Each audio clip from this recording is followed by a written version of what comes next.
Hey, what's up, Raider Nation? There's a long list of coaching candidates. We're going to get into all of that. Plus, Fernando Mendoza. Is he the clear-cut number one overall pick now? We'll let you know our thoughts on today's show.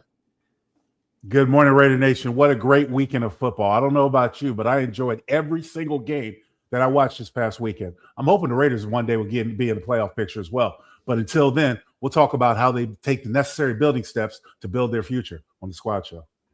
Raider Nation, one of those steps, Fernando Mania has taken over. Of course, we'll break that down coming up on the Raider Squad Show. Let's get it.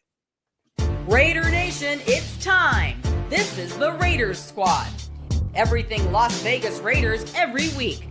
Covering all the big hits and game-changing plays from the Death Star in the desert. The way only the Locked On Podcast Network can. Commitment to excellence starts here. The Raiders Squad Show starts now. Good morning, Raider Nation. Thanks so much for joining us on this Tuesday morning. Remember, if you like the content, make sure to hit that like and subscribe button. You can follow us on our social media channels. You'll see in the description below the ways that you can connect with us. Remember, we do appreciate you rocking with the show and your continued support. That's why the channel continues to grow. Also, the Locked On Network is the #1 sports podcasting network.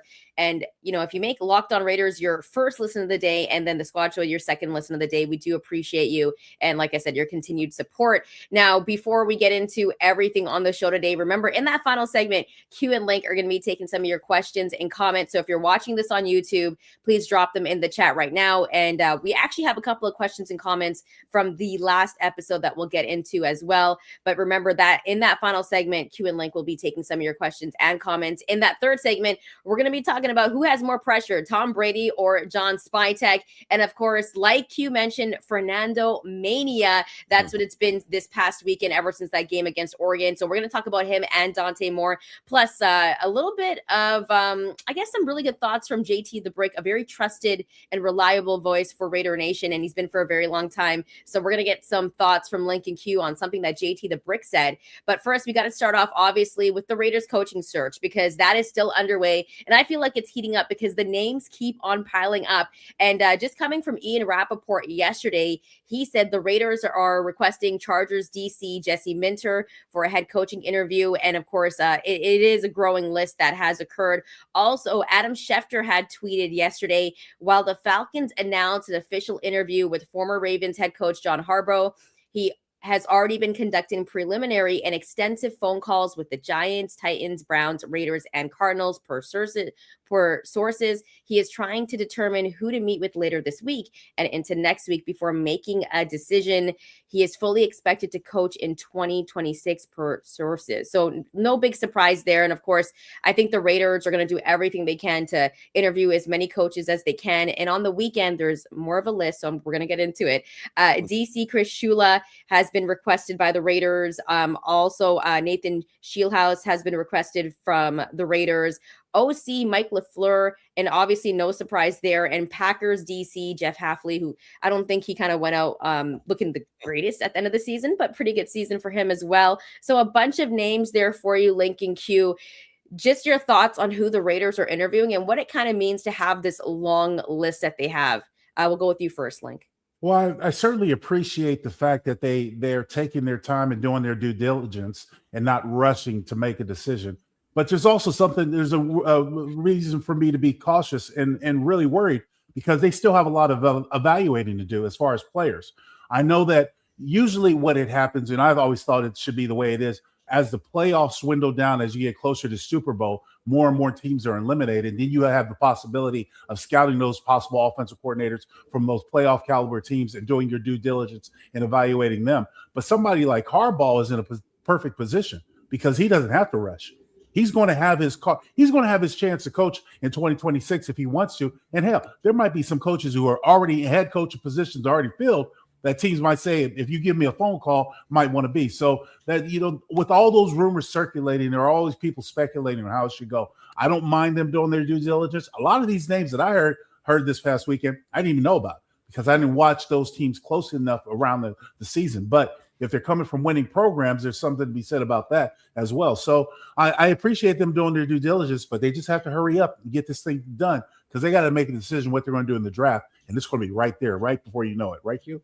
Yeah, there's no doubt about that. One of the things is that a team that is still participating in the playoffs, obviously you can't hire their coach yet. So it kind of makes me feel like that they're probably eyeing somebody that's still currently playing, which is fine with me. I love the fact that they interviewed 5 last week. I love the fact that they've already requested 6 this week. I mean, that's up to 11. This is not normal for the Raiders in the way that they do their coaching searches. Normally, they pinpoint one person immediately and boom, that's it. They'll do a couple other interviews to check those boxes and then that person's hired. Right. That's what it's been the last few years. So I like the fact that they're going defensive minded. They're going offensive minded. They're getting, thoughts from others. And I do think that there's a chance, maybe, LaFleur, who's the offensive coordinator currently with the Rams. And then you mentioned Shieldhouse, he's the passing game coordinator. This is just me. This is not coming from somewhere of knowledge. This is just me spitballing, us talking at the water cooler. I think that there's a real scenario where maybe a LaFleur gets hired as the head coach and then you get a Shieldhouse as the offensive coordinator, right? I think that every interview, and we saw this happen last year with the Raiders when they interviewed Robert Saleh, they wanted him to be the defensive coordinator. But then they also said when Pete Carroll is ready to walk away, then you'll be the head coach. So I could see them not only just interviewing for the head coach, and I say that in air quotes, but also potentially for that staff. And maybe when they talk to, say, a LaFleur, and he says, hey, I'd really be interested in Shieldhouse as my OC. All right, well, let's request an interview with him and start to get his thoughts as well. And you know what I mean? So we don't know what those interviews exactly, are being said. I mean, there's some that you look at, and like even Davis Webb last week, the quarterback coach from the Broncos, you look at and say, maybe it's a little early for him. He hasn't called plays outside of a preseason game. Maybe he's not quite ready to do that. Well, maybe he's part of a bigger plan, or maybe he, is a guy that they want to get on a little bit early as opposed to, trying to jump on him when all of a sudden his name is hot, like a Ben Johnson or something like that. So I like the fact that they're casting a wide net, talking to a lot of different candidates, and then they're going to make the best decision as soon as they can. And I do think, like Link said, that, they'll make it sooner rather than later because, man, we'll be in San Francisco for the Super Bowl. And then once we're in the Super Bowl, be at the Combine. Then once it'll be Pittsburgh and it'll be the draft. Yeah, I think it's going to move by pretty quickly. One name that I forgot to mention was Panthers defensive coordinator Ejiro Evero as well. So another name that's been added to the list. And these aren't some of them aren't the biggest names in terms of having a lot of cachet. Obviously, John Harbaugh is one of them, and knowing that he's kind of making his decision on who he's going to talk to. Do you think the Raiders might make a heavy push for him, or do you feel like they might go a little bit younger, just in terms of the names that you've heard, Link? I think they go younger. Because I think if you're going to have a plan and you're going to have to be patient, you rather go younger than older. That was my biggest question mark about Pete Carroll when he was hired. Already being in the 70s, how long are we going to be with him? We're going to be able to stick with him before you have to go somewhere, somewhere in-house and hire another coach. And that at that point, I thought that it might be Patrick Graham. They're gearing Patrick Graham to maybe take over head coach. But I think with all the names that are out there, that they possibly go younger. I'm enticed. I'm intrigued by Harbaugh. Mainly because he's been there and done it for so long and has been so consistent. But I understand also when reading all the information that came out of Baltimore after his firing, that it was just they were just stale. You were in the same place, same thing, not really getting over the hump, not really going under the hump, but still the same thing every year. So they wanted to change. They wanted some new fire. I could see that for the Raiders.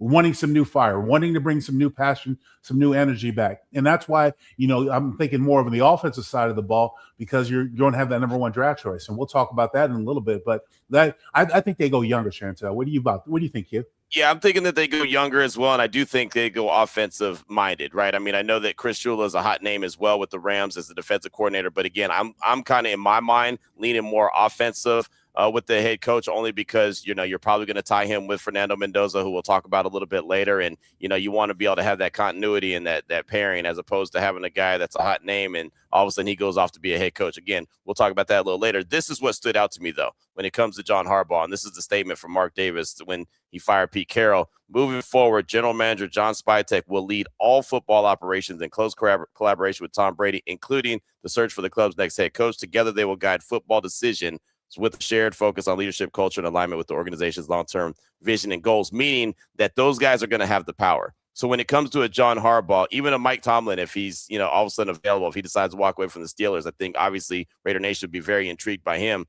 these guys are going to want a lot of say-so. These guys are going to want a lot of power like John Gruden had when he came back. John Gruden 2.0, he was the end-all be-all, right? Mark Davis described it as a 51% to 49% with Mike Mayock. Link, you know, it's more like 75-25. Yeah, no doubt. John Gruden had all the cachet with the team. And these kind of coaches like a Pete Carroll, like a John Harbaugh, like a Mike Tomlin, they've earned that. They've earned that right to say, this is how I want to build my program. This is the way I want to do it.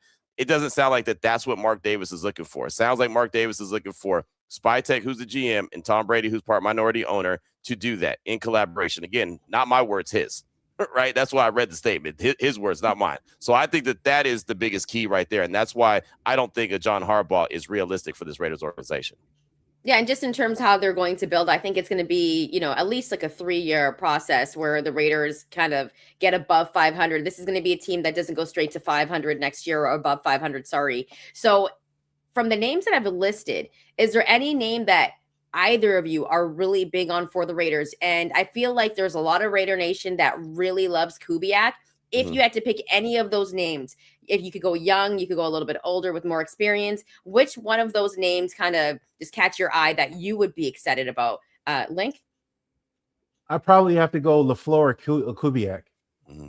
But with that being said, I go back to what I had said before about the sort of the lineage of these coaches and their fathers and what they've done in programs before. I think it has something to do with the way of building a program or some experience, because I can even see John Harbaugh and Jim, both of them, calling their dad and asking questions because he was a former head coach. There's something to be said about that, being able to tap into that experience. Look, today's athlete is beyond me. Okay. And I've said this before. This is one of the reasons why I don't want to go into coaching. I don't know if I could coach an offensive line with today's athlete, from what guys I see in college and even guys that I saw on the playing in playoff football. They're just not the same players. So right. I would be a fish out of water if I was in a coaching position trying to make those decisions. I would rely on somebody who has modern day experience with these types of athletes. So with that being said, that's why I want to go younger. I think that's more apparent. But some of those names, I didn't watch a lot of other teams play this season.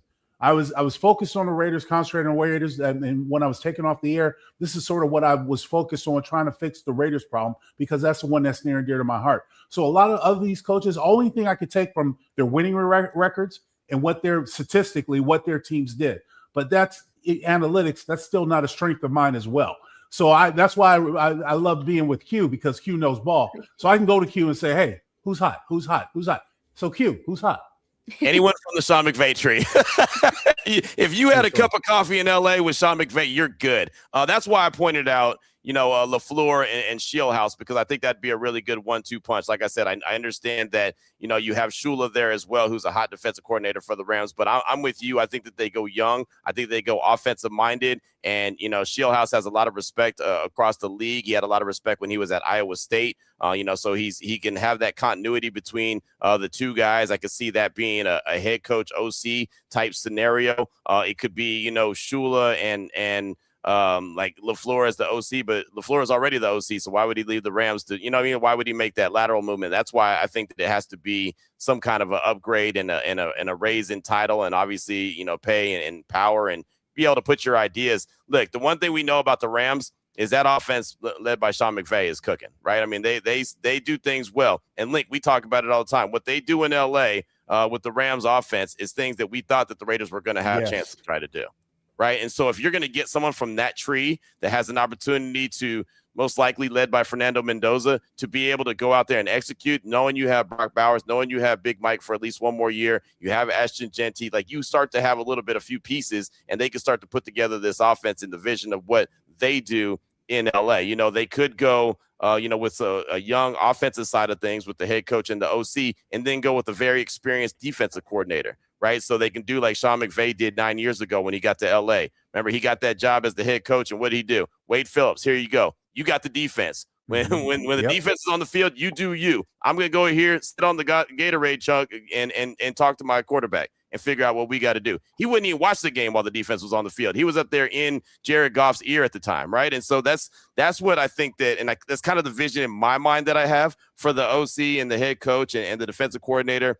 young head coach, young OC, and then a very experienced DC. That's kind of what I have in my mind, but not saying that that's how it's going to play out. We'll see, obviously. So when I look at some of these names, I am intrigued by Davis Webb, not going to lie. Yeah. I'm very intrigued by anyone that, interviews with Sean Payton, and then he leaves the facility, is on his way to the airport, and Sean Payton sends a car. It's like, nah. You come on back. We're keeping you in the building. There's something to be said about that. So any of those young minds, I think that's the way to go for the Raiders. And we'll know which way they're going to be drafting once they do hire that head coach. And I think that's when all the chips will fall. So, yeah, I really like Davis Webb as well. He's intriguing just because I think he could grow with a Fernando Mendoza if the Raiders do end up drafting him #1 overall. And that's what Q and Link are going to be discussing on the other side. So keep it locked here on the Locked On Network. You're watching or listening to the Raiders Squad Show. If you've ever hired someone who looked good on paper but wasn't the right fit, you know how important that is. When you want candidates who truly match what you're looking for, trust Indeed sponsored jobs. Hiring Indeed is all you need. Stop struggling to get your job post seen on other sites. Indeed's sponsored jobs put your post up at the top of the page and help you search the right candidates faster. If I needed to hire someone for this show, I go straight to Indeed and be very specific about what I need, real experience, not just a resume. Spend more time interviewing candidates who check all your boxes with less stress, less time, and more results using Indeed sponsored jobs. Listeners of this show get $75 sponsored job credit to help give your job the premium placement it deserves at Indeed.com/LockedOnNFL. Just go to Indeed.com/LockedOnNFL right now and support the show by saying you heard about Indeed on this podcast. Terms and conditions apply. Hiring, do it the right way with Indeed. And of course, we got to quickly give a shout out to one of our other sponsors as well. Quo, like Status Quo. New year, new systems. This is the time when a lot of us look at the messier parts of how we run our business and think there has to be a better way. And there is. Streamlining your communication is one of the quickest upgrades you can make. That's why today's episode is brought to you by Quo, spelled QUO, the smarter way to run your business communications. Because when your team is reachable, organized, and communicating in one place, you're not just working cleaner, you're creating more opportunities to connect with customers. It works right from your phone or your computer, and you can even keep your existing number. It's no surprise Quo is the #1 rated business phone system on G2, trusted by more than 90,000 businesses from solo operators to growing teams. Make this year where no opportunity and no customer slips away. Try Quo for free, plus get 20% off your first 6 months when you go to quo.com/LockedOnNFL. That's QUO.com/LockedOnNFL. Quo, no missed calls, no missed customers. Welcome back, Raider Nation. Remember, if you like the content, hit that like and subscribe button. And in that final segment, Q and Link will be taking some of your questions and comments. I've got a couple from the previous episode. So if you are listening to this later, and of course, you can find us wherever you find your shows and podcasts, you can always drop us some comments later on YouTube, or even reach out to us on Twitter. And we may be able to get to some of those questions and comments on another episode. But one thing that was for sure, Fernando Mendoza put on an absolute show against Oregon. Going into this game, I was like, all right, we're going to see who the Raiders are going to draft #1. That was kind of my mindset. And I'm not going to lie to either of you. I was a little bit kind of sus on Fernando Mendoza. I was like, should we trade back? This game happens, and I'm like, he's the one. This is the guy that the Raiders have to draft. He convinced me 100%. So I want to know what both of you thought about Fernando Mendoza's performance. And do you believe that he is the guy that the Raiders must draft? Link, will go with you first. Yes. Okay. Short and sweet. Absolutely. Without a doubt. The energy that he played with, the maturity that he showed, such a different guy than I covered when he was at Cal. He has grown significantly, and I think he is a pro. I think he is definitely the first pick in the draft, and he, to me, he's the chosen one. I mean, if there's anyone who's going to take the Raiders somewhere great, I think he is there. He's the future. Besides, the Raiders need to address this problem. They put Band-Aids over for far too long. Since Derek Carr, they've just applied Band-Aids. They got great value back when they drafted Derek Carr. I was excited to see Derek because I followed him out of Fresno. Excited to see the growth that he had. He could make every throw on the football field, did everything until he blew out his ankle. He was their star, and I didn't have a problem with that. Now they need to generate that new star, and I definitely think it's Mendoza mania, without a doubt. Fernando will be the best quarterback that the Raiders have since 2016 Derek Carr. Straight up, if they don't go in that direction. Look, I know Mendoza's played great all season long. There's a reason why Indiana's undefeated, right? They have a really good team around him. Kurt Signetti is one of the best coaches in the college game right now. That's why he signed that long extension with Indiana and turns the basketball school into a football school, right? They got half the country saying, Hoosiers, right? I mean, everyone's up there pumped up, fired up. They can get their Signetti on, right? And so you got to give him a lot of props. But when you see a guy that's only thrown 5 incompletions in 2 playoff games, like, you think about that for a minute. And these aren't against Sisters of the Poor. I mean, he played against Alabama and he played against Oregon. I know Alabama's not the Nick Saban-led Alabama. I get that, right? I didn't even think they were a playoff team, but it's still Alabama with guys that are going to be playing on Sunday. He had 5 incompletions in 2 games, Bama and Oregon. He's thrown 8 touchdown passes. He has control of the offense. He is a leader of men, and he rallies around his teammates. It's not about I. It's about we. That's every time you hear him talk, what is he talking about? Us. Talking about Lincoln, you'll appreciate talking about the Hoggies up front,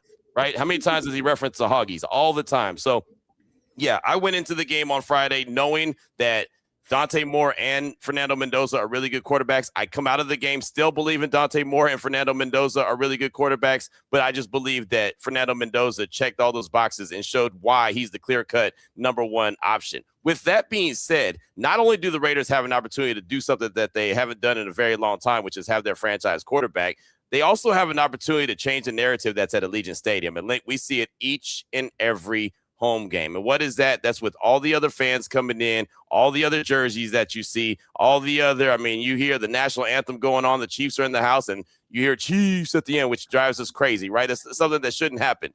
What you will see in Allegiant Stadium with Fernando Mendoza, if in fact the Raiders go and get that, you'll see 15 Mendoza jerseys all over the stadium. You'll see Mendoza supported everywhere. This is the Raiders that you're talking about. Here in Las Vegas, there's a huge Cuban community, right? He's obviously, a Cuban born there from Miami and making his way to Vegas if they so choose to decide to take him at number 1 overall. And you think that Raider Nation ain't going to support him? When was the last time that a Latino won the Heisman Trophy and was a Raider quarterback? Jim Plumlee. We know all the Should be Hall of Fame. Exactly. Facts. That part. That's something that's got to be worked on. But we all know how the support will be for Mendoza. You want to start changing what it looked like, the optics, what it looks like in Allegiant Stadium. You want to start to get back to it being as close to all blacked out as possible. You go ahead and put Mendoza in there and see what happens next year. I also want his center too. I want Coogan. That's his name. I want Coogan too. I want that center. And I want yes. Yeah. Elijah Surratt looked really good. If we could draft both of them, and remember, this is something that they did with a guy like Joe Burrow, right? They went and got his college receiver. They could do that with Elijah Surratt, and I was just very impressed. I was sold. I was like, "There's no way the Raiders can't draft him now. We have to go and get him." But there was something that JT the Brick brought up, and I thought it was really, really interesting. And I want to get both of your thoughts on what JT the Brick said. So let's get to his audio. The only way they talk themselves out of this deal is that they get an offer they cannot refuse. And if they get that offer and they can't refuse it, then we have a real debate, embrace debate topic. We have nothing now, nothing. But what the topic will be is if they draft day, or draft week, we find out that the Jets are offering 4 first-round picks, 3 or a player, and the Raiders go from 1 to 2. They don't go from 1 to 16. They go from 1 to 2. So they're going to get the second-best player in the draft. They might even get Dante Moore, plus have 3 more first-round picks. And then the debate begins. That's the debate. Okay, so that's a very interesting thing that he just said, because I think leading into this game against Oregon and Indiana, there was so much conversation, and even a lot of national analysts were saying this on ESPN, wherever you're getting any of your Raiders content. They were saying maybe the Raiders should move back down. And that's a conversation we had on the show as well. So JT the Brick just said, if someone was to offer, like the Jets, who have a bunch of picks, were to offer the Raiders like 4 first rounders, maybe a player, just like JT said, would you consider not drafting Fernando Mendoza? Or are you just right now, we need to draft him, we need a quarterback, he's the one, and it's not worth trading back? Link? I said it. I said you would be intrigued by the idea, because if you're not totally sold, and this is before I had a chance to evaluate some of these college guys, if you're not totally sold on that top pick, trade back, because you need multiple picks. We're not one player away.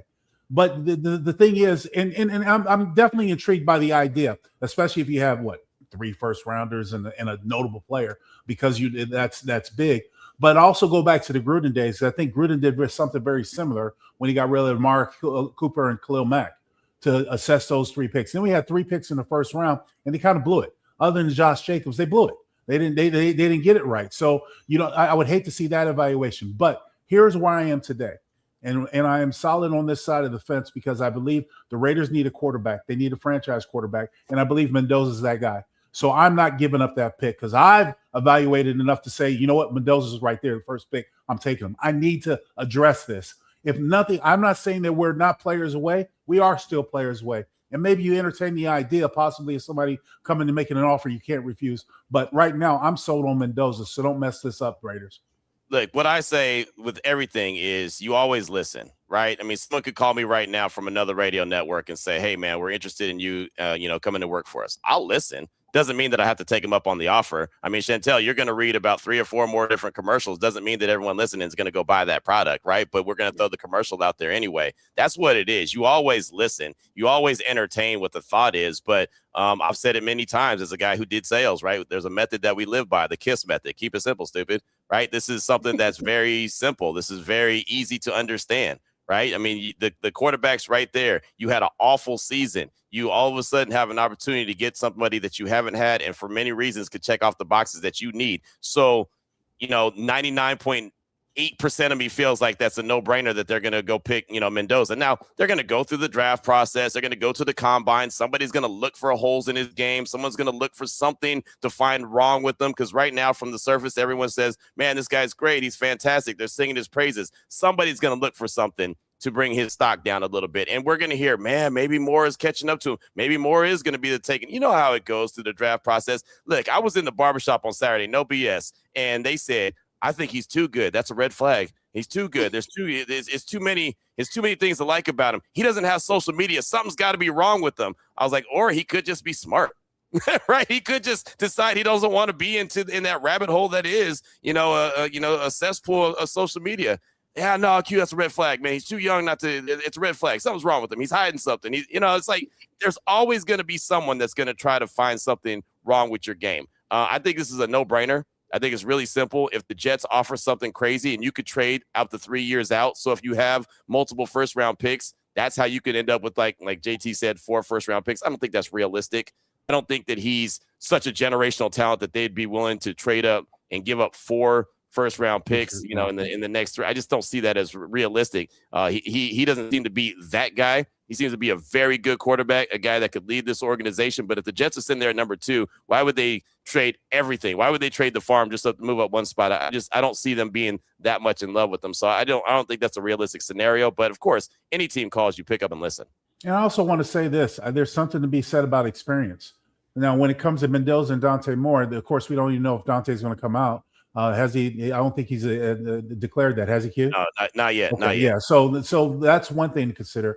But Mendoza graduated from Cal with a business degree in 3 years and still been playing football. Much like Bo Nix, when his travels around, you see where Bo Nix is now leading the Denver Broncos in the playoffs. There's something to be said about experience. I've always felt offensive linemen and quarterbacks need as many snaps as possible. Mendoza put on a show throughout this playoffs. He's put on a show. He has showcased his talent in every possible way, from his feet, his arms, as his decision-making and everything else. That's something to be said. There's a premium to be said, especially when kids are staying in college a lot longer these days, playing for whatever reasons, to come into a situation where you need a leader, a motivated leader for your team that is charismatic, that has all the features, and more importantly, guys want to follow. He's shown that at Indiana with his teammate. I think that's invaluable when you try to bring him into this situation, especially with this young, impressionable locker room that the Raiders currently have. You don't have to overthink things, right? You don't have to be the smartest kid in the room, right? I mean, 2 + 2 still equals 4, right? You don't have to be like, well, if you carry the 1 on, you don't have to do all that. It doesn't have to be like some big, huge math problem. It could be simple, right? You could just happen to have a really good opportunity to change the narrative of your organization and get the most important position correct with Fernando Mendoza. I know the Raiders have a ton of holes. I've said this so many times. The narrative that they can't get a quarterback because they don't have an offensive line is silly to me when I know that they're going to address the offensive line coming up in free agency, right? That's going to happen, and they would be smart. Just look at Indiana. How did Mendoza go from Cal Mendoza to Indiana Mendoza? And he has grown, right? And that's why even on other shows I've mentioned, there's Cal tape out there that's not fantastic, right? But he had a lot of things working against him, like the offensive line wasn't where it was supposed to be, right? He's not throwing to guys that are as high skill set as what he has at Indiana. Obviously, didn't have a coach at the level of Kurt Cignetti,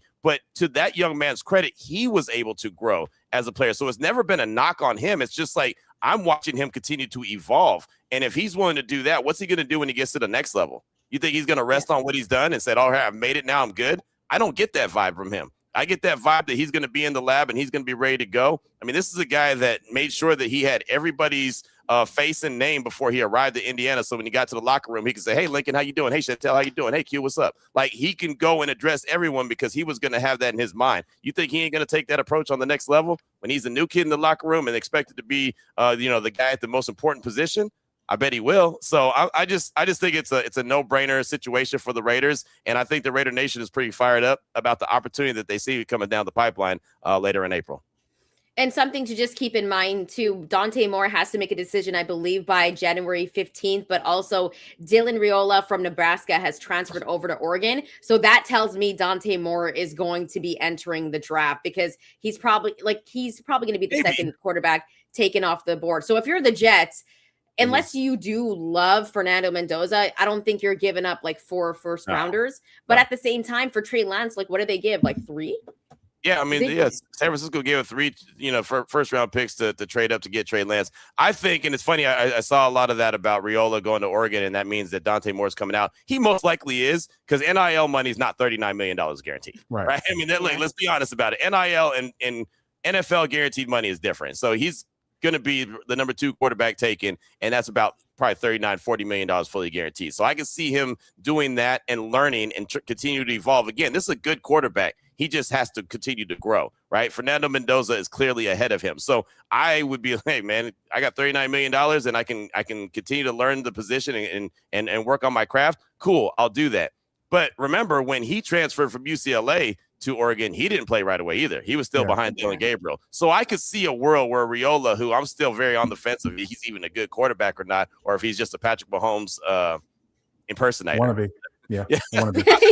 I was trying to think of the nice name, Lincoln. I was trying to think of, so I went impersonator, but yeah, exactly. I'm kind of over that little song and dance from him, but okay, that's another subject. But so, I'm not 100% sold that more will come out, but it makes sense for him to, just because the money is way larger in the NFL, number 2 quarterback as opposed to NIL. Not to mention, and I don't know this is going to be a guarantee, but they say next year's quarterback class is going to be the greatest of all time, right? That's what we heard about this one, and then it didn't turn out to be that one. So if I'm a guy trying to think about my future, do I want to go and swim in the pool where there's a ton of different options, or do I want to swim in the pool where it's only me and a couple others? I'm with you. Don't overthink this, guys. Don't overthink this. Stop pushing off. Let's do this next year. There's no guarantee that you're going to be in a position where you get the first pick. You'll be no guarantee that these guys that you're looking forward to the future are going to be. You've got a sure thing. The film doesn't lie. Football doesn't lie. That's what I do. I'm not about analytics. I'm about watching tape. I'll watch tape and give a breakdown and say, oh, he knows how to read the defense. Oh, he knows where to go with the ball. He's decisive. Oh, he trusts his protection. He knows when a blitz is in his face, what to do. That's what helps me decide. Keep it simple, stupid. Yep. It's not that hard. Just take the kid. Facts. Yeah, and I think I was overthinking it before the Indiana-Oregon game. And so when I saw him play, I was like, okay, we have to go get him, because the Raiders, I think the one thing is everyone's been saying they cannot mess this up. They cannot mess this up. And if your quarterback is there, they've been trying to get a quarterback for a long time. So if they don't go and draft Fernando Mendoza, there's no guarantee they have a top 3 pick next season. There's no guarantee for that. So you have to go and get your quarterback. And in terms of the rankings, well, Mel Kiper used to have Dante Moore ranked number 1. He now has Fernando Mendoza. So also the analysts have been like, you know what? He is that guy. So it'll be really interesting to see what happens. But I think the Raiders have a quarterback where the fans are also going to gravitate towards a Fernando Mendoza. Like you mentioned it, there's going to be number 15 jerseys absolutely everywhere. So it makes me excited for the draft, but also some offers might come in that we may be talking about within the next few months. I do also want to mention that there was some interesting games that happened this weekend. Obviously, for the NFL, we just saw the Houston Texans as well advance to the next round. But there was the Chargers who also got to play this past weekend. And obviously, that's a division that the Raiders are always keeping an eye on, those teams in the AFC West. And Justin Herbert also, a guy that was very highly touted coming out of college, coming out of Oregon. We've had conversations about him not being able to get it done in the playoffs. He was not able to get it done again. Just both of your thoughts on what we saw from Justin Herbert over this past weekend. We'll go with you first, Link. Well, first of all, he lost his tackles, and there's something to be said. That offensive line was maligned. I saw a lot of bad offensive line play this season, even out of playoff caliber teams. Mm-hmm. And to me, it goes to scheme, it goes to coaching. And I'm also going to go back on that coaching point for the Chargers. What is this? His third head coach? I think he's on his third head coach in his short career, Justin Herbert, right? Maybe more. Correct me if I'm wrong. I'm trying to remember all those things, and I don't really care about the Chargers anyways. But the fact is that with all offensive line issues, I know that Jim Harbaugh, coming from Michigan, wanted to do one thing and wanted to do one thing well. He wanted to take the pressure off of Herbert by running the football. You have a much maligned offensive line, inconsistent running game. You're not running the football. Right. Receivers are in this little bit of a transition. Allen is on his last foot, and he's still out there being your most reliable receiver. There are a lot of questions to be answered for that offense. I'm not going to put it all on the quarterback, but more importantly, he's also had a broken finger, and he's been under constant arrest, and he took some shots. Yeah, he took some shots in this New England game, and I've seen him take some shots. And I even saw him take one from Max Crosby for talking trash behind Max Crosby's head, what you should do. Quarterbacks should never talk trash. Leave it to everyone else. Don't be going rah-rah when that happened in that Charger game. But I'm sorry, I got caught back in a little bit of a Raider moment. But the fact is that I don't put all the blame on him. I know quarterbacks get all the glory when things go right, all the blame when things go wrong. You can't protect. You can't run the ball. Inconsistent coaching. It's hard to be successful. I was surprised the Chargers even made the playoffs, but it shows you that there's still a change with Kansas City no longer being as dominant as they were. It just shows you how hard it is to win in the NFL. And, Justin Herbert, for everything that he has going for him, for the arm strength, the talent, he's this guy, that guy, and the third, he still hasn't done it in the playoffs. He still hasn't got it done. And Lincoln's absolutely right about the offensive line. He never really had a chance against the Raiders is when he broke his hand. He hasn't quite been the same guy then. I'm not gonna shed any tears for the Chargers, but I will keep going back to, as Lincoln said, the quarterbacks get all the blame. They get all the glory as well. Everyone keeps telling me that he's elite. I don't see a playoff victory under his belt yet. So until he gets that playoff victory, and because every quarterback is judged by it, right? It's not like this is something I'm not, everyone calls me a hater when I talk about Justin Herbert, but if you judge Lamar off what he does in the postseason, if you judge Josh Allen on what he does in the postseason, if you judge Jordan Love on what he does in the postseason, then why can't Jalen Hurts in the postseason? Why can't you judge Justin Herbert on what he's done in the postseason? And unfortunately for him and the Chargers, what he's done in the postseason has not won. And that's a great point. And it kind of brings me to the question, do you still believe he is the second best quarterback in the division? Because obviously Patrick Mahomes dealing with a pretty serious injury, but I think we would still rank him the best. And do you also believe that if the Raiders draft Fernando Mendoza, he's going to make some competition between him, Bo Nix, obviously, who I don't think is that elite, but he's in the playoffs in a good system. And then obviously a Justin Herbert who just hasn't been able to get it done. Your thoughts, Link? There's only one elite quarterback in this division, and that's Patrick Mahomes. Yep. There are good quarterbacks that follow, and however you want to tier it or grade it. I do think Justin Herbert is still a good quarterback.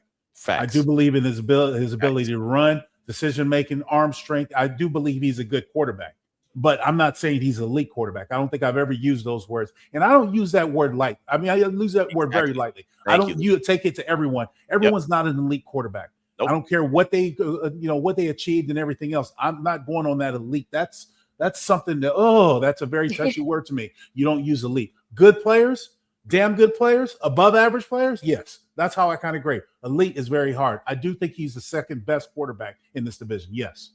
Mahomes, Allen, Burrow. That's elite quarterbacks in the league. Lamar, I guess, is on the fence. He's on the line, but that's about it in my opinion, right? And so I'm with Lincoln. I think that the word elite's thrown around way too many times, and I think that Justin Herbert's a really good quarterback. He's got all the skill set. We know that. I still think he's the second best quarterback in the division. I think Fernando Mendoza will fight with Bo Nix. What Bo Nix is great for what they do in Denver.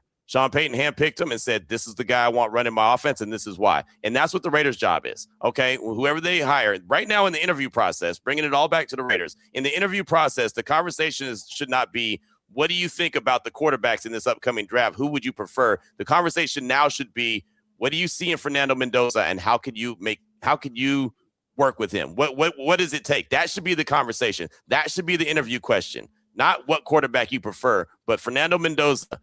Draft him number 1. What are you going to do with him? How are you going to take his game to the next level? That's what it should be. And I do think that Mendoza and Bo Nix could compete for that third best quarterback in the division. At some point, Mendoza, I could see him easily passing Bo Nix. But again, I give Bo Nix and the Broncos a lot of credit. He's great for what Sean Payton wants. And that's all that matters at the end of the day. If you have a quarterback that fits with what you do and what you want to do and can execute your offense, you're winning. Just like when John Gruden went out and got Rich Gannon, he wasn't looked at as someone that was some elite quarterback, but Gruden's like, I know what I can do with that guy, and I know how I can take it to the next level. And that's exactly what they did. He turned into a league MVP. Yeah, and I mean, you can even say that John Harbaugh did that with Joe Flacco. Joe Flacco won a Super Bowl. He wasn't like an elite quarterback, right? So that in the NFL, I don't think you need a generational talent quarterback to win a Super Bowl, because we've seen it done before. But nonetheless, if you're watching this or listening to us, please let us know if the Raiders should draft Fernando Mendoza number 1 overall. On the other side, we're going to be getting into John Spytek and Tom Brady. Who has more pressure on them? Keep it locked here on the Locked On Network. You're watching or listening to the Raiders Spot Show. Let's be real. No one starts a business for the joy of calculating tax withholdings or managing payroll spreadsheets. That's where Gusto comes in to take the stress out of payroll benefits in HR so you can focus on running your business and supporting your team. Gusto is the all-in-one remote-friendly payroll and HR platform that makes managing your team simple, transparent, and fast. Whether you're hiring, onboarding, or paying employees, Gusto, it helps you do it all from one place without the hassle-free or hidden fees. Unlimited payroll runs for 1 monthly price, which means no surprise charges at the end of the month. Gusto's automated tools like offer letters, onboarding materials, and direct deposit saves hours every week.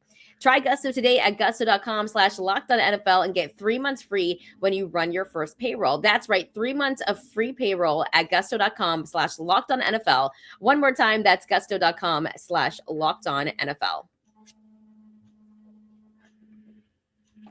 Welcome back, Raider Nation. If you're watching this on YouTube, please hit that like and subscribe button. We do appreciate you helping the Locked On Network become the number 1 sports podcasting network, and we do appreciate your continued support. It was a tough season for Raider Nation, but we got a lot to look forward to. And of course, you've been supporting the show. So whether you make Locked On Raiders your first listen of the day and the Squad Show your second listen of the day, we do appreciate you. All right, so there's been so much talk before even they let go of Pete Carroll, who was in charge of making decisions. And now we know who is in charge of making decisions because Mark Davis put out a statement saying that in terms of football operations, it's going to be Spytek, and Tom Brady will also be giving an input. So both of them are going to have a lot of say in this hiring process. But when it comes to pressure, because I believe there's pressure on both of them, especially after how terribly this past season went, who has more of the pressure on them? Link? Well, there's no pressure on Brady. There will be no pressure on Brady. He's a minority owner. He's written as one of the greatest quarterbacks, if not the greatest quarterback of all times, because of his 7 championships. If he fails miserably as part of this draft, or even fails as a part owner, he's still going to be the GOAT. So it's all on Spytek. And the jury for me is still out on Spytek, because I'm still questioning last year's draft class. Why didn't you play more? Why didn't you play their guys more? If we heard from Pete Carroll and other coaches, they weren't ready. Well, somebody wasn't on the same page. You shouldn't have drafted those guys or use those draft choices for guys that you're going to sit on the bench. I don't believe in developing players. I saw it even throughout the playoffs. How many young players, how many first-year players were out there playing for their teams in the playoffs? Play these guys. We'll sit there and try to hold on to them. So I think there's way more pressure on Spytek than Brady.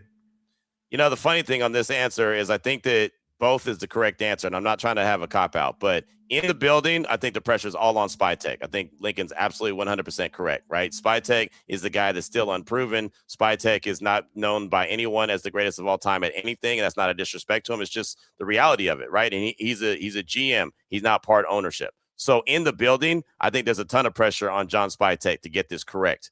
From the outside world, I'll say I think it's Tom Brady. And the reason is because Tom Brady has been known for excellence, right? Everything that Tom Brady does is supposedly, turns to gold. I think there's a lot of people that are questioning, including myself, how good is this guy when it comes to talent evaluation? His name is on the statement, right? It's not like he's just a minority owner that's a silent partner that nobody hears from or talks about. I mean, there's articles written. How can Tom Brady save the Raiders? Can Tom Brady save the Raiders? Now it's Tom Brady's job to do this. Like the outside world, and you might not care about the outside world, and that's fine, right? And Mark Davis, we know that he has a great relationship with Brady. He's also part owner of the Aces, which is Mark Davis's other professional team that he owns. So they're in lockstep with each other. So I don't think there's going to be a time where you're going to hear MD, man, Brady's screwing this up. Like that's not going to be the case. But on the outside looking in, it's going to be like, hey, man, is Brady going to be a broadcaster? Is he going to be an owner? Is he going to, have a dietary program? Is he going to be a Pizza Hut spokesman? Is he going to be doing, ice cream endorsements? He don't even eat ice cream. Like, you know what I mean? Like there's a lot of questions on how in is Brady on the job that is being put in front of him. Again, not by me, not by Lincoln, not by Chantel, by Mark Davis. In the statement that he said, John Spytek's going to be working in close collaboration with Tom Brady. That means it's not hands off for you, Brady. This is, you're going to be part of this process. When Spytek was interviewed on Monday, right the day that Pete Carroll got fired, he was asked multiple times about Brady. And he said, look, he's not able to be in the building all the time right now, but we communicate all the time. So that let it be known that Brady's going to continue to try to do all these different adventures, which is fine. I wouldn't walk away from $30-something million either. Right? You would have to drag me out. Lincoln, you would have to drag me out of there, man. I mean, I would go kicking and screaming. I wouldn't just walk away from that. That's a whole lot of money, man. And, that's one of those things that you just can't do. But if you're going to be part of this building process, man, that's a tough job. That's a tough task. And so I think that there's going to be a lot of scrutiny come Brady's way because, again, everything he's done has been greatness. And if this does not get turned around pretty quickly, they're going to say, what's going on with Brady and the Raiders? I guarantee that'll be the narrative. I think we should also understand that Brady's job as a commentator, he's their Fox's number one guy. Yep. So when that comes up and he'll be doing a game this weekend with Fox just like he did this past weekend, yep, he has to watch film on the teams that he's going to cover. A lot of times they want their broadcasters in the building talking to coaches throughout the week, watching practice, how these things go. So there's a lot of work to be done. Brady's also a family man. Also got to find some time to where he can sleep. I don't know how you can possibly evaluate college. I'm serious. I mean, you got to get some rest if you're traveling, you're doing all this stuff amongst your private jets and everything else, and filming commercials for Pizza Hut and everyone else talking about how much football he knows. Okay, I get it. Granted, I'm not hating. There's a lot of work that has to be done, but there's also a lot of work that has to be done with the Raiders. So the only thing that makes sense to me is for Spytek to pick up the phone. Hey, man, we're evaluating this guy, this guy, this guy. What do you think? Right. They break down it forward, then he gives his opinion. I see that happening. That's more of the marriage happening that I get. I understand. But with that being said, there's still he's got another job, and he's not walking away from that $300 million contract. No fool would. You know what I mean? So no, it is what it is. So that's why I think it falls on Spytek. Yeah, and if you're wondering why Q asked about sleeping, it's because Q doesn't sleep. He knows ball, and he works 24/7. The hardest working man in the business, I just might say that. But it's really interesting because when Pete Carroll got fired, all the headlines on First Take and these national platforms were about Tom Brady. And they were saying Tom needs to help this team, do better. They need to draft well. It's on Tom Brady. And I found that really interesting because we were wondering who was making all the decisions. And also there was news that had come out about Tom being the one that brought in the Chip Kelly. Yep. Pete wasn't really Tom's guy. So I feel like a lot of pressure is also on Tom, but he's not proven in this situation. Like he's never scouted talent like that for a franchise. So we're going to find out. We know that he's the GOAT. Go ahead, Link. Michael Jordan, John Elway, Dan Marino. I have to go down the list of other greats. Talk to him. I mean, come on now. I've been saying it.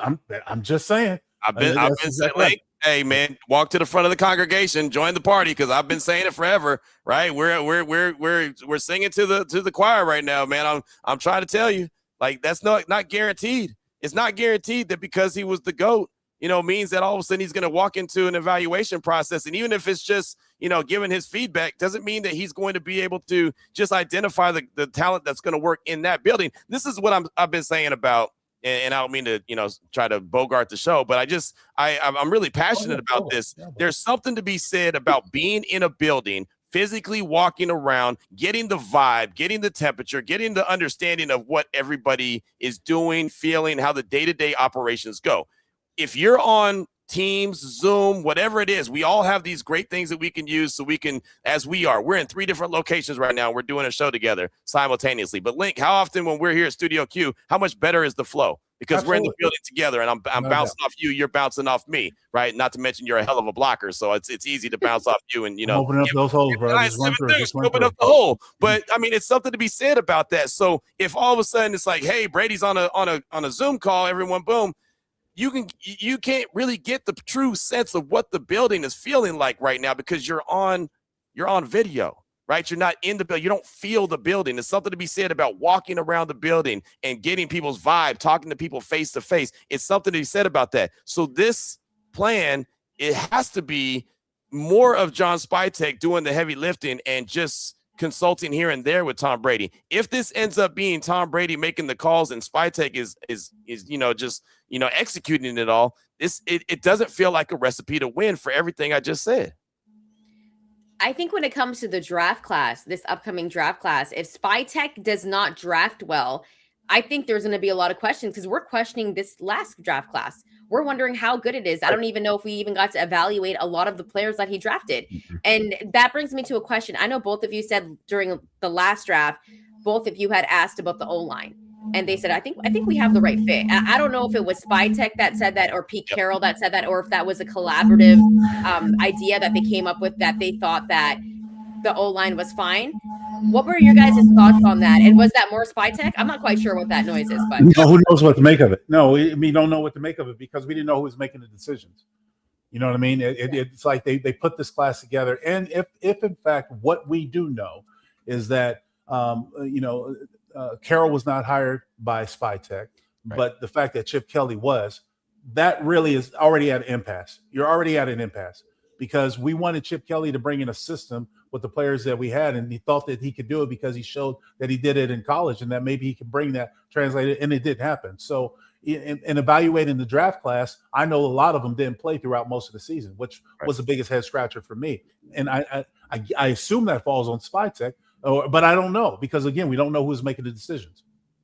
Right, exactly. I think the draft class is actually going to end up being better than what we all expected right now.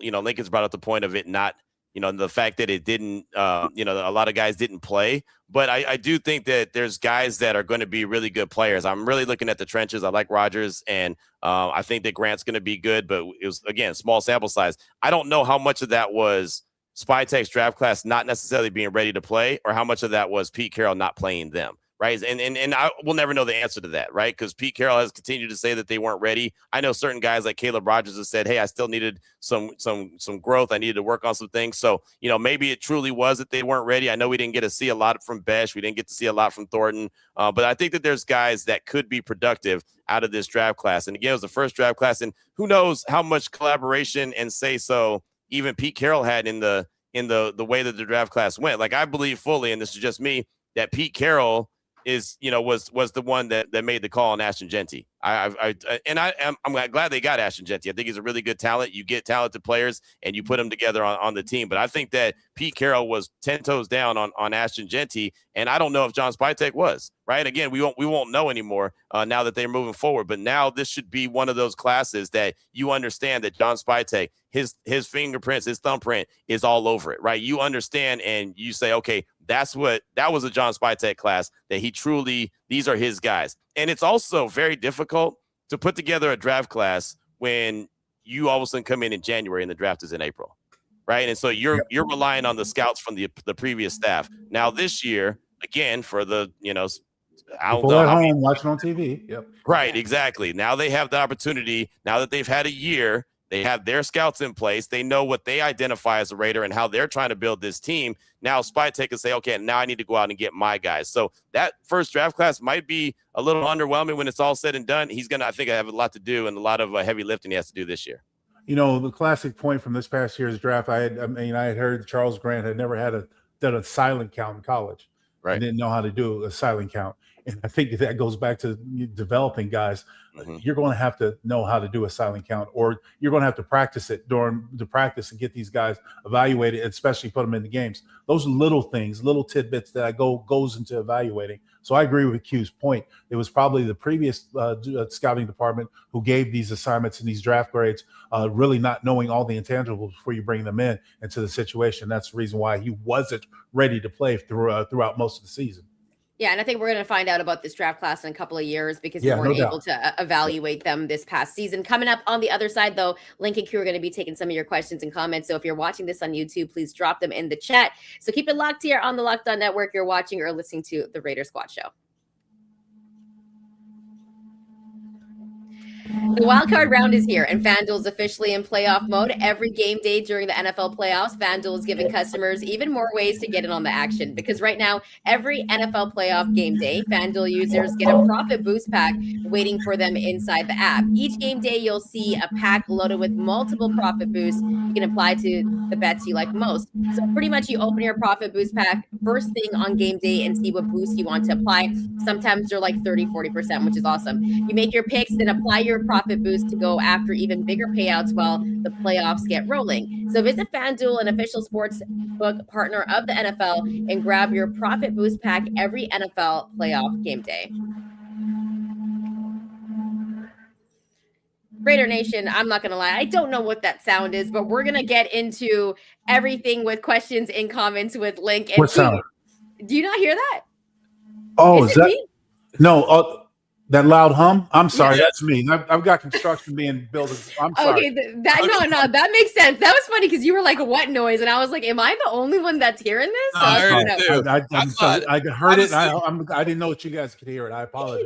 I thought no, you're good. You're good. I thought that I started talking about Brady and Pete Carroll, and they were like, "Q, we hear you." And I thought that was like a sign. I don't like scary movies. The bro always dies fast and first. And I was like, "Oh man, this is all bad." I'm looking around the corner like, "Here we go. I'm done." I apologize for building a house across the street. I didn't think that the sound coming through the window would be that loud. I'm sorry. Hey, tell them to quiet on down. I'm trying to do a show over here. That's exactly right. Show's going on.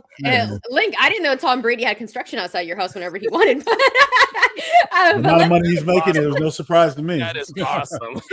But let's get to some questions and comments. All right, so let's go to DJ Staffland 5179 squad. DJ Raider from AZ. When we draft Mendoza, what do you think about the quarterback room on day one? Think we bring in Carr as a backup or mentor role? So much talk about Derek Carr. Either of you can take this. What? Is that what Derek wants? What is Derek doing these days? No, he's doing a podcast. No, and he's still the property of the Saints. And I don't like to say he's under contract with the Saints. Let's put it like that. That under property sounds terrible. He's under contract with the Saints. Are you really going to trade for Derek Carr to have him be a mentor to the next guy? No.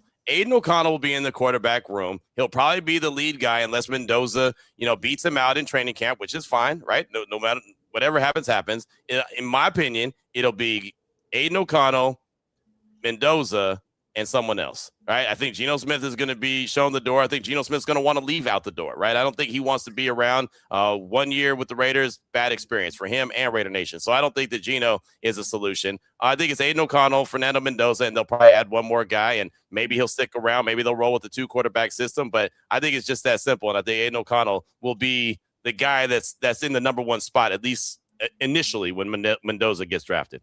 Here, bring in Carr, sign a 1-day contract, let him retire a Raider. Do that. Just get it over with. I've heard more Gruden 3.0 and Derek Carr. I'm just like, man, stop looking for your ex. Right? Stop looking for your ex. Look for your next. It's a much healthier relationship that you can have. Like, stop living in the past. Yeah, you also get bars on this show. That was a good bar, Q. Casanova Court Club says, question, thoughts on Indiana's Kurt Cignetti as our head coach? This has been floating around. Link, what do you think about that? He signed a big extension with Indiana, meaning he's happy there, right? Yeah. I mean, look. 8 years, $93 million. Oh, gosh, you're already paying a lot of coaches as it is that aren't on your roster if you're the Raiders. Don't take a stretch. Don't try to complicate things by bringing – and look, and I think he's a good head coach. I think he's done a great job at building himself up. But sometimes when you sign a contract of that much length and that much money, you're happy where you are. Don't try to dangle the carrot in front of him. He's good. Leave him alone.